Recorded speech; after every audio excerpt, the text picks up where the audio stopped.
In 2024, a lot of wholesalers will quit, and here's why.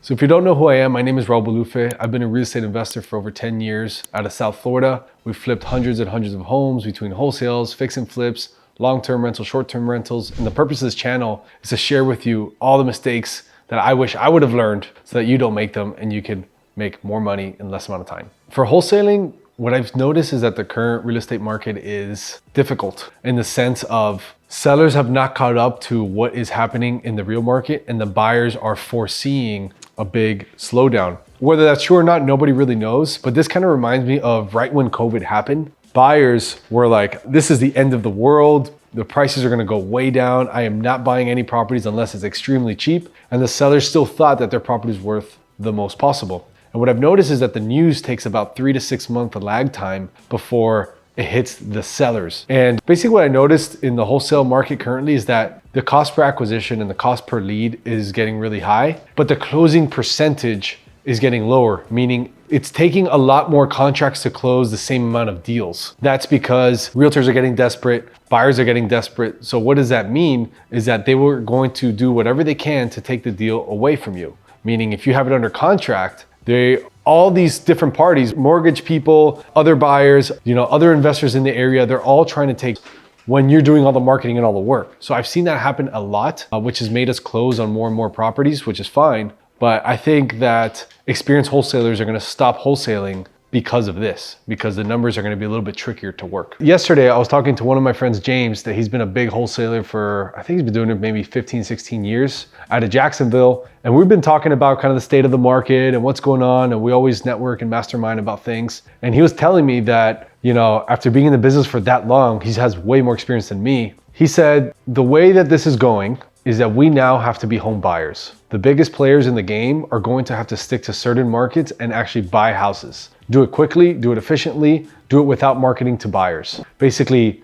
the only way that we can survive and thrive in this business, because you could survive, right? You could do 1 or 2 deals a month, and this conversation doesn't really matter. I'm talking to the wholesalers that are thinking whether you're doing 1 or 2 deals a month, but you want to do 10, 20, 30, or you want to get to multi-seven figures. Eventually, and it's coming very, very soon, you're going to have to start buying properties and not dealing with dispositions. But if you're newer and maybe you haven't done your first deal or you're just getting started on doing your first few deals, what this means for you is that you can still wholesale. And I actually think you have the upper hand right now. It's the people with the large overhead, the people with the large companies, with the large marketing budgets that are really having a little bit of a harder time because you're spending the money to get deals, but then they're not closing and then the bills still keep coming in. But if you're newer, right, and you're doing 1, 2 deals, that is actually perfect. Continue doing that. But just keep in mind that if you do want to grow, it's going to have to involve some purchasing. You're going to have to start purchasing properties, then putting them right back in the market and selling them without fixing it, whatever, it's up to you. But start getting there. Start creating those hard money lender relationships, private money lenders, save up some money, do all that because that is where the market is going. So currently what we have shifted and we're doing, and we're always kind of changing things and adapting. It's not the biggest who wins, it's the most adaptable who wins. Bruce Lee, flow like water. Be formless, shapeless, like water. So what we've done to adapt to this is we are buying about 40 to 50% of our deals. The good deals that we know that we can make a $30,000 profit or more, we don't even send it out to any buyers. We don't dispo it, we don't send it to buyers, we don't send texts, we don't send emails, we don't put it on wholesalers list, none of that stuff. If it's a good deal, we get the contract, we don't even tell our mother about it, no one knows about it until it closes. We get a hard money lender or private lender, we close on it, and then we relist it and start sending it to all the buyers and dispoing and everything. So that's the biggest strategy that we have done to shift. And yes, it's a little bit more time consuming, yes, there's closing, but it secures your profit and it gives you enough chances to make more money. Is it a good time to start wholesaling real estate right now? My answer is yes. The reason it's yes is because the skill of finding a good deal, of acquiring a good deal, learning how to talk to people, learning how to talk to sellers and learning how to talk to buyers and finding the comps for a property and analyzing it, all those skills are still very useful. Now, has it gotten harder than it was 10 years ago? Absolutely.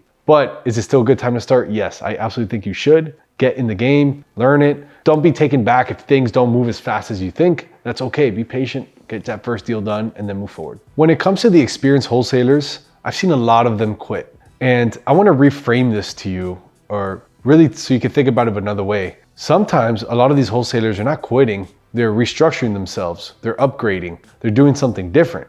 And a lot of the reasons I've seen them quote unquote quit is really because they want to upgrade their game. They want to upgrade an asset class. They want to go from single family to multifamily, or they want to go to residential to luxury residential, or they want to hard money lenders, or they want to do something.